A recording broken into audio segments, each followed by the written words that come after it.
Types of foreign direct investment. So the types of foreign direct investment is divided into three.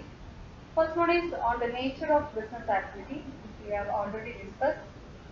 According to the nature of business activity, FDI can be classified as a horizontal direct investment, vertical direct investment, and conglomerate direct investment.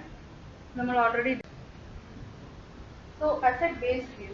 Asset-based view ആദ്യം വരുന്നതാണ് greenfield investment. Greenfield investment is a form of FDI in which a parent company creates a subsidiary in a different country, building its operations from ground up. അതായത് host നേഷനിൽ പുതിയതായിട്ട് ഒരു business unit establish ചെയ്യുകയാണ് എങ്കിൽ such type of foreign direct investment is known as greenfield investment. അതായത് host നേഷനിൽ already ഒരു office India പുതിയതായിട്ട് ഒരു office building നമ്മൾ കൺസ്ട്രക്ട് ചെയ്യുന്നു, പുതിയതായിട്ട് ഒരു ഫാക്ടറി നമ്മൾ കൺസ്ട്രക്ട് ചെയ്യുന്നു, ഫാക്ടറിയിലേക്ക് വേണ്ട പുതിയ പ്ലാന്റ് മെഷീനറി ഇതെല്ലാം നമ്മൾ വാങ്ങിക്കുന്നു. അതുപോലെ നമുക്ക് വേണ്ട എംപ്ലോയീസിനെ പുതിയതായിട്ട് നമ്മൾ തന്നെ റിക്രൂട്ട് ചെയ്യുന്നു, അവർക്ക് വേണ്ട ട്രെയിനിങ് കൊടുക്കുന്നു, റോ മെറ്റീരിയൽസ് ഒക്കെ സ്വയം പുതിയ സപ്ലയേഴ്സിലൂടെ പ്രൊക്യൂർ ചെയ്യുന്നു, ഡിസ്ട്രിബ്യൂഷൻ ചാനൽസും എല്ലാം പുതിയതായിട്ട് എസ്റ്റാബ്ലിഷ് ചെയ്യുന്നു. ഇങ്ങനെ എല്ലാം പുതിയതായിട്ട് എസ്റ്റാബ്ലിഷ് ചെയ്ത് ഒരു പുതിയ കമ്പനി ഹോസ്റ്റ് നേഷനിൽ സ്റ്റാർട്ട് ചെയ്യുന്നതിനെ വിളിക്കുന്ന പേരാണ് ഗ്രീൻഫീൽഡ് ഇൻവെസ്റ്റ്മെന്റ്. അപ്പോൾ in greenfield investment, a parent company creates a new operation in a foreign country from ground up. അതായത് ഫോറിൻ കൺട്രിയിൽ അല്ലെങ്കിൽ ഈ ഹോസ്റ്റ് നേഷനിൽ യാതൊരു വിധ ബിസിനസ് ഓപ്പറേഷൻസും കറന്റ്ലി എക്സിസ്റ്റ് ചെയ്യുന്നില്ല. ഈ പറയുന്ന ഹോസ്റ്റ് നേഷനിൽ ഫോറിൻ കമ്പനി പുതിയതായിട്ട് ഒരു ഓഫീസ് എസ്റ്റാബ്ലിഷ്മെന്റ് ഫ്രഷ് ആയിട്ട് എസ്റ്റാബ്ലിഷ് ചെയ്യുകയാണ്. അതുകൊണ്ടാണ് അതിനെ ഗ്രീൻഫീൽഡ് ഇൻവെസ്റ്റ്മെന്റ് എന്ന് വിളിക്കുന്നത്.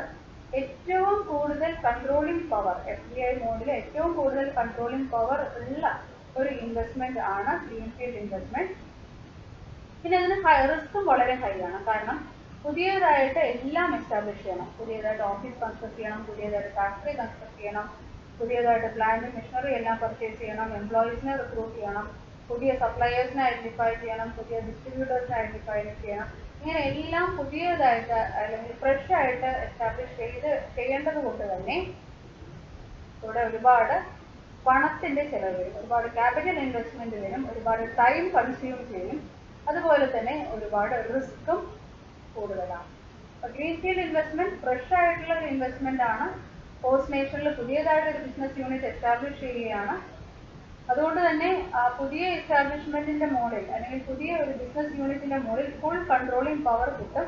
പക്ഷെ റിസ്ക് അതിനനുസരിച്ച് വളരെ കൂടുതലാണ്. ഈ ഗ്രീൻഫീൽഡ് ഇൻവെസ്റ്റ്മെന്റിന്റെ അഡ്വാൻറ്റേജസ് എന്തൊക്കെയാണെന്നുള്ളത് നോക്കാം. നമ്മൾ ഓൾറെഡി പറഞ്ഞ പോലെ കൺട്രോളിംഗ് പവർ വളരെ ഹൈ ആണ്. പിന്നെ ഈ കൺട്രോളിംഗ് പവർ ഹൈ ആയതുകൊണ്ട് തന്നെ അല്ലെങ്കിൽ കൺട്രോളിംഗ് പവർ മാക്സിമം ഉള്ളത് കൊണ്ട് തന്നെ ക്വാളിറ്റി മെഷേഴ്സ് എല്ലാം വളരെ എഫക്റ്റീവായിട്ട് അല്ലെങ്കിൽ വളരെ എഫിഷ്യൻ്റ് ആയിട്ട് നമുക്ക് ചെയ്യാൻ പറ്റും. അതായത് മാനുഫാക്ചറിങ് പ്രോസസ്സിലാണെങ്കിലും സെയിൽസിൻ്റെ കേസസിലാണെങ്കിലും വളരെ എഫിഷ്യൻ്റ് ആയിട്ട് നമുക്ക് ക്വാളിറ്റി പ്രോഡക്ട്സ് മാനുഫാക്ചർ ചെയ്ത് വളരെ നല്ല രീതിയിൽ അത് കസ്റ്റമേഴ്സിലേക്ക് എത്തിച്ചു കൊടുക്കാൻ സാധിക്കും. പിന്നെ ബ്രാൻഡ് ഇമേജ് ക്രിയേഷൻ, സ്റ്റാഫിങ്ങിൽ നമുക്ക് ആവശ്യമുള്ള എംപ്ലോയീസിനെ റിക്രൂട്ട് ചെയ്യുക, ഇതുപോലെയുള്ള ഒരു ഫ്ലെക്സിബിലിറ്റി അല്ലെങ്കിൽ ഒരു ഇൻഡിപെൻഡൻസ് ഇൻ ഗ്രീൻഫീൽഡ് ഇൻവെസ്റ്റ്മെന്റിന്റെ കേസിൽ ഉണ്ടാവും. ദെൻ എക്കണോമിക്സ് ഓഫ് സ്കെയിൽ, നമുക്ക് നമ്മുടെ പ്രൊഡക്ഷൻ നമ്മുടെ ഓപ്റ്റിമം സ്റ്റേജിൽ നമുക്ക് കൊണ്ടുപോകാൻ സാധിക്കും. പിന്നെ ഒരുപാട് നല്ല രീതിയിൽ മാർക്കറ്റ് റിസർച്ച് നടത്താനും അതുപോലെ പുതിയ പുതിയ ഇന്നോവേറ്റീവ്സ് ആയിട്ടുള്ള ഐഡിയാസ് നമുക്ക് ഇംപ്ലിമെന്റ് ചെയ്യാനും ഒക്കെ ഗ്രീൻഫീൽഡ് ഇൻവെസ്റ്റ്മെന്റിൽ നമുക്ക് പോസിബിൾ ആണ്. അപ്പോൾ economics of scale, large scale പ്രൊഡക്ഷന്റെ ഒരു ഗുണമൊക്കെ നമുക്ക് ഗ്രീൻഫീൽഡ് ഇൻവെസ്റ്റ്മെന്റിലൂടെ എൻജോയ് ചെയ്യാൻ സാധിക്കും.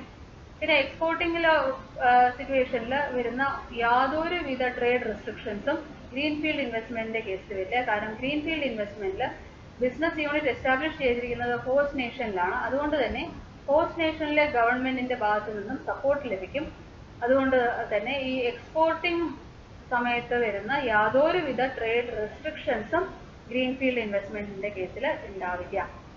പിന്നെ ഗ്രീൻഫീൽഡ് ഇൻവെസ്റ്റ്മെന്റ്സിനെ ഈ ഹോസ്റ്റ് നേഷനിലെ ഗവൺമെന്റ് ഒരുപാട് സപ്പോർട്ട് ചെയ്യും. കാരണം ഗ്രീൻഫീൽഡ് ഇൻവെസ്റ്റ്മെന്റിലൂടെ ഹോസ്റ്റ് നേഷനിൽ ഒരുപാട് എംപ്ലോയ്മെന്റ് ഓപ്പർച്യൂണിറ്റീസ് ഉണ്ടാവും. അപ്പോൾ ഈ എംപ്ലോയ്മെന്റ് ഓപ്പർച്യൂണിറ്റീസ് എക്കണോമിക് ഡെവലപ്മെന്റിന് വേണ്ടിയിട്ട് ഒരു ഫെസിലിറ്റേറ്റിംഗ് ഫാക്ടർ ആയതുകൊണ്ട് തന്നെ ഹോസ്റ്റ് നേഷനിലെ ഗവൺമെന്റിന്റെ ഭാഗത്തു നിന്ന് നല്ല സപ്പോർട്ട് ലഭിക്കാനും അതുവഴി ഹോസ്റ്റ് നേഷനിൽ ഒരുപാട് എംപ്ലോയ്മെന്റ് ഓപ്പർച്യൂണിറ്റീസ് ക്രിയേറ്റ് ചെയ്ത് കൊടുക്കാനും ഗ്രീൻഫീൽഡ് ഇൻവെസ്റ്റ്മെന്റിലൂടെ സാധിക്കും. എന്നാൽ ഗ്രീൻഫീൽഡ് ഇൻവെസ്റ്റ്മെന്റിന് ചില ഡിസഡ്വാൻറ്റേജസ് ഉണ്ട്. നമ്മൾ ഓൾറെഡി പറഞ്ഞു, ബിസിനസ്സിനെ നമ്മൾ പുതിയതായിട്ട് എസ്റ്റാബ്ലിഷ് ചെയ്യുകയാണ്. പുതിയ ഓഫീസ് കൺസ്ട്രക്ട് ചെയ്യുന്നു, പുതിയ പ്ലാന്റ് കൺസ്ട്രക്ട് ചെയ്യുന്നു, പുതിയ ഫാക്ടറി കൺസ്ട്രക്ട് ചെയ്യുന്നു, പുതിയതായിട്ടുള്ള എംപ്ലോയീസിനെ റിക്രൂട്ട് ചെയ്യുന്നു. അപ്പോൾ എല്ലാം പുതിയതാണ്. അതുകൊണ്ട് തന്നെ ഒരുപാട് ക്യാപിറ്റലും ഇൻവെസ്റ്റ് ചെയ്യേണ്ടി വരും, ഒരുപാട് ടൈമും നമുക്ക് കൺസ്യൂം ചെയ്യേണ്ടി വരും. അതുകൊണ്ട് തന്നെ it is the riskiest form of foreign direct investment. പിന്നെ ചില സമയങ്ങളിൽ ചില സിറ്റുവേഷനിൽ, ഇപ്പോൾ ഓപ്പൺ മാർക്കറ്റ് ഒന്നും അല്ല, ക്ലോസ്ഡ് മാർക്കറ്റിലാണ് നമ്മൾ ബിസിനസ് എസ്റ്റാബ്ലിഷ് ചെയ്യാൻ പോകുന്നത് എങ്കിൽ ആ സിറ്റുവേഷനിൽ വളരെ ഹൈ ആയിട്ടുള്ള എൻട്രി കോസ്റ്റ് ഉണ്ടാവും. അതായത് ഗവൺമെന്റിന് ഈ ക്ലോസ്ഡ് എക്കോണമിയുടെ കേസിൽ ഗവൺമെന്റിന്റെ ഭാഗത്ത് നിന്ന് വലിയ സപ്പോർട്ടൊന്നും ഉണ്ടാവില്ല. അപ്പോൾ അങ്ങനെയുള്ള ഹോസ്റ്റ് നേഷൻസിൽ നമ്മൾ ബിസിനസ് എസ്റ്റാബ്ലിഷ് ചെയ്യാൻ പോകുന്ന സമയത്ത് നമുക്ക് ഒരുപാട് എൻട്രി റെസ്ട്രിക്ഷൻസ് ഉണ്ടാവാൻ സാധ്യതയുണ്ട്. പിന്നെ എപ്പോഴും ഹോസ്റ്റ് നേഷനിലെ ഗവൺമെന്റിന് അവിടുത്തെ ഡൊമസ്റ്റിക് കമ്പനീസിനെ പ്രൊട്ടക്ട് ചെയ്യാനുള്ള ഒരു പ്രവണത ഉണ്ടാവും. ആ ഒരു ഫീലിംഗ് അല്ലെങ്കിൽ ആ ഒരു പ്രവണത ഉള്ളത് കൊണ്ട് തന്നെ ഗവൺമെന്റ് റെഗുലേഷൻസ് ചില സമയങ്ങളിൽ ഈ പറയുന്ന ഫോറിൻ ഡയറക്റ്റ് ഇൻവെസ്റ്റ്മെന്റ്സിന് എഗെയിൻസ്റ്റ് ആവാനുള്ള സാധ്യത ഉണ്ട്. അല്ലെങ്കിൽ ഫോറിൻ ഡയറക്റ്റ് ഇൻവെസ്റ്റ്മെന്റ്സിന് അധികം ഫേവറബിൾ ആവാത്ത ഗവൺമെന്റ് റെഗുലേഷൻസ് ചില സിറ്റുവേഷൻസിലെങ്കിലും ഹോസ്റ്റ് നേഷനിലെ ഗവൺമെന്റ് അഡോപ്റ്റ് ചെയ്യാൻ സാധിക്കും.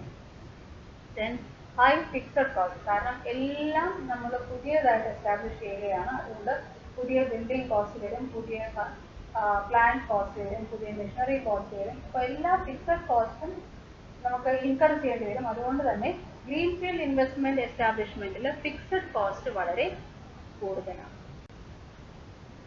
അടുത്തതാണ് ബ്രൗൺഫീൽഡ് ഇൻവെസ്റ്റ്മെന്റ്. ബ്രൗൺഫീൽഡ് ഇൻവെസ്റ്റ്മെന്റ് എന്ന് പറയുമ്പോൾ ഈ പറയുന്ന ഹോസ്റ്റ് നേഷനിൽ ഓൾറെഡി ഏതെങ്കിലും തരത്തിലൊരു ബിസിനസ് എസ്റ്റാബ്ലിഷ്മെന്റ് ഉണ്ടാവും, എക്സിസ്റ്റ് ചെയ്യുന്നുണ്ടാവും. ആ ബിസിനസ് എസ്റ്റാബ്ലിഷ്മെന്റിനെ നമ്മൾ ഒന്നല്ലെങ്കിൽ പർച്ചേസ് ചെയ്യുകയോ അല്ലെങ്കിൽ നമ്മൾ ലീസിന് എടുക്കുകയോ ചെയ്ത് നമ്മൾ പ്രൊഡക്ഷൻ ഫംഗ്ഷനുമായിട്ട് മുമ്പോട്ട് പോവുകയാണ് എങ്കിൽ then that is called as brownfield investment. അപ്പോൾ ഹോസ്റ്റ് നേഷനിലുള്ള ഒരു ഓൾറെഡി എക്സിസ്റ്റിംഗ് ആയിട്ടുള്ള ഒരു ബിസിനസ് യൂണിറ്റിനെ പർച്ചേസ് ചെയ്യുകയോ അല്ലെങ്കിൽ ആ ബിസിനസ് യൂണിറ്റിനെ ലീസിന് എടുക്കുകയോ ചെയ്തിട്ട് ആ ബിസിനസ് യൂണിറ്റ്സിൽ ഇംപ്രൂവ്മെന്റ്സ് വരുത്തി, ഇപ്പോൾ പുതിയതായിട്ടുള്ള ഒരു പ്ലാന്റ് ഇമ്പോർട്ട് ചെയ്ത് അവിടെ എസ്റ്റാബ്ലിഷ് ചെയ്യുകയോ അല്ലെങ്കിൽ പുതിയതായിട്ട് എംപ്ലോയീസിനെ റിക്രൂട്ട് ചെയ്തിട്ട് അവർക്ക് വേണ്ട ട്രെയിനിങ് ഫെസിലിറ്റീസ് ഒക്കെ പ്രൊവൈഡ് ചെയ്യുകയോ ഒക്കെ ചെയ്തിട്ട് ഓൾറെഡി എക്സിസ്റ്റ് ചെയ്യുന്ന ബിസിനസ്സിനെ നമ്മൾ മോഡിഫൈ ചെയ്ത് ബിസിനസ് ഓപ്പറേഷൻസ് കണ്ടക്ട് ചെയ്യുകയാണ് എങ്കിൽ then such type of FDI investment is known as brownfield investment. അപ്പോൾ ബ്രൗൺഫീൽഡ് ഇൻവെസ്റ്റ്മെന്റ് കേസിൽ ഹോസ്റ്റ് നേഷനിൽ ഒരു എക്സിസ്റ്റിംഗ് ഫെസിലിറ്റി ഉണ്ടാവും, അല്ലെങ്കിൽ ഒരു എക്സിസ്റ്റിംഗ് ഓഫീസോ അല്ലെങ്കിൽ എക്സിസ്റ്റിംഗ് പ്രൊഡക്ഷൻ യൂണിറ്റോ ഉണ്ടാവും. അപ്പോൾ ഈ ഓൾറെഡി എക്സിസ്റ്റിംഗ് യൂണിറ്റ് ഉള്ളത് കൊണ്ട് തന്നെ കോസ്റ്റ് സേവ് ചെയ്യാൻ പറ്റും. കാരണം ഈ ഒരു പുതിയൊരു ഓഫീസ് എസ്റ്റാബ്ലിഷ് ചെയ്യാനോ അല്ലെങ്കിൽ പുതിയൊരു ഫാക്ടറി എസ്റ്റാബ്ലിഷ് ചെയ്യാനോ ഒക്കെ വരുന്ന ഒരു ഫിക്സഡ് കോസ്റ്റ് നമുക്കൊരു പരിധി വരെ അവോയ്ഡ് ചെയ്യാൻ പറ്റും. പുതിയതായി വാങ്ങിക്കുന്ന പ്ലാന്റ് മെഷീനറി മാത്രമേ നമുക്ക് ഫിക്സഡ് കോസ്റ്റ് ആയിട്ട് ഇൻകർ ചെയ്യേണ്ടതായിട്ട് വരുള്ളൂ. ഇനി അതല്ല ഓൾറെഡി അവിടെ എക്സിസ്റ്റ് ചെയ്യുന്ന പ്ലാന്റോ മെഷീനറിയോ ഒക്കെ ഫങ്ഷണൽ ആണ് എങ്കിൽ നമുക്കത് യൂസ് ചെയ്യാനും ഒക്കെ സാധിക്കും. അപ്പോൾ ഒരുപാട് നമുക്ക് കോസ്റ്റ് റെഡ്യൂസ് ചെയ്യാൻ പറ്റുന്ന ഒരു ഇൻവെസ്റ്റ്മെന്റ് ആണ് ബ്രൗൺഫീൽഡ് investment. The term brownfield refers to the fact that the land itself may be contaminated by prior activities that have taken place at that site, a side effect of which may be the lack of vegetation on the property. When a property owner has no intention of allowing further use of the vacant brownfield property, it is referred to as mothballed brownfield. Sites that are significantly contaminated, such as hazardous waste, are not considered to be brownfield property. അപ്പോൾ നമ്മൾ പറഞ്ഞു ബ്രൗൺഫീൽഡ് ഇൻവെസ്റ്റ്മെന്റിൽ ആ ഒരു existing factory സൈറ്റിൽ already establish ചെയ്തിട്ടുള്ള office ബിൽഡിങ്സും production യൂണിറ്റ്സും ഒക്കെ already ഉണ്ടാവും. അപ്പോൾ നമുക്ക് സ്യൂട്ടബിൾ ആണെങ്കിൽ മാത്രമേ നമ്മൾ ആ ഒരു ബ്രൗൺഫീൽഡ് ഇൻവെസ്റ്റ്മെന്റിന് പോകാൻ പാടുള്ളൂ. അതായത് ഓഫീസ് ബിൽഡിംഗ് ഒക്കെ വർക്കിംഗ് കണ്ടീഷനിലായിരിക്കണം, അതായത് നമുക്കത് യൂസബിൾ കണ്ടീഷനിലായിരിക്കണം, പ്ലാന്റും മെഷീനറിയും ഒക്കെ വർക്കിംഗ് കണ്ടീഷനിലായിരിക്കണം. എന്നാൽ മാത്രമേ നമ്മൾ എന്ത് ചെയ്യാൻ പാടുള്ളൂ, ആ ഒരു ബ്രൗൺഫീൽഡ് ഇൻവെസ്റ്റ്മെന്റ് നമ്മൾ ആക്സെപ്റ്റ് ചെയ്യാൻ പാടുള്ളൂ. നേരെ മറിച്ച് നമ്മൾ ഉദ്ദേശിക്കുന്ന ആ ഒരു സ്ഥലം അല്ലെങ്കിൽ ആ ഒരു ഓഫീസ് സൈറ്റ് ഓൾറെഡി കണ്ടാമിനേറ്റഡ് ആണ് എങ്കിൽ അങ്ങനെയുള്ള ഓഫീസ് സൈറ്റ്, അതായത് അടുത്തായിട്ട് ഒരുപാട് വേസ്റ്റ് ഉണ്ട്, ആ ഒരു സ്ഥലം ഇനി യൂസ് ചെയ്യാൻ പറ്റാത്ത ഒരു സ്ഥലമാണ് എങ്കിൽ അങ്ങനെയുള്ള സ്ഥലത്ത് ഒരിക്കലും എന്ത് സ്റ്റാർട്ട് ചെയ്യുന്നത്, ഒരു പുതിയ FDI ഇൻവെസ്റ്റ്മെന്റ് അല്ലെങ്കിൽ ഒരു പുതിയൊരു ബിസിനസ് യൂണിറ്റ് അവിടെ സ്റ്റാർട്ട് ചെയ്യാൻ പാടില്ല.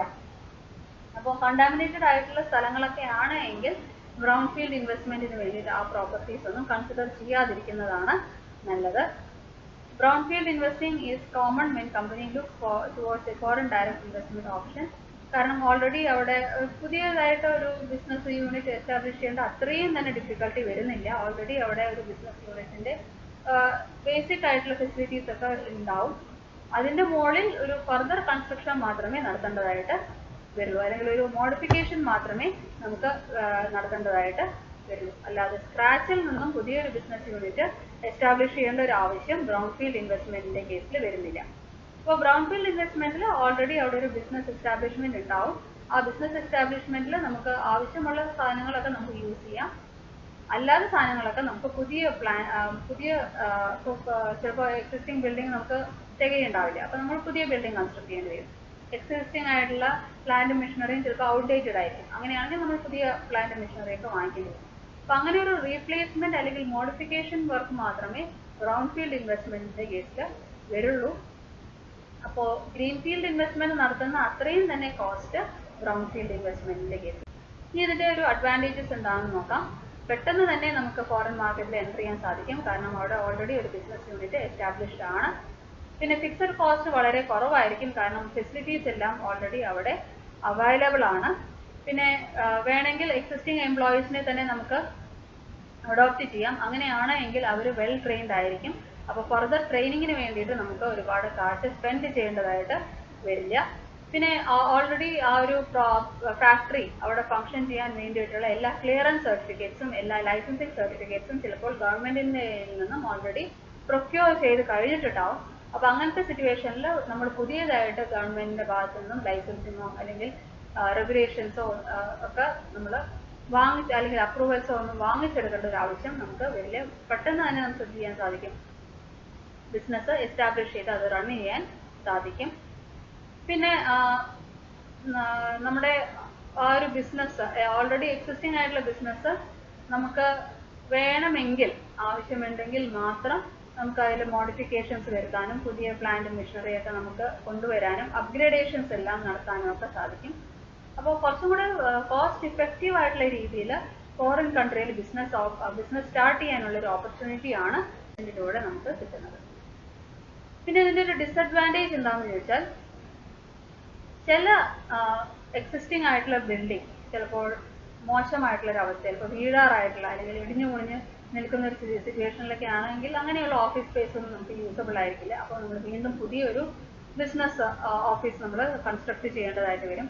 പിന്നെ ചില പ്ലാന്റ് മെഷീനറി ഒക്കെ ഹൈലി ഔട്ട്ഡേറ്റഡ് ആയിട്ടുണ്ടാവും. അപ്പോൾ നമുക്കതൊന്നും യൂസ് ചെയ്യാൻ തന്നെ പറ്റില്ല. അപ്പോൾ അപ്ഗ്രേഡേഷന് വേണ്ടി ഒരുപാട് കോസ്റ്റ് നമുക്ക് ചില സിറ്റുവേഷൻസിൽ ബ്രൗൺഫീൽഡ് ഇൻവെസ്റ്റ്മെന്റിന്റെ കേസിൽ നമുക്ക് ഇൻകർ ചെയ്യേണ്ടതായിട്ട് വരും.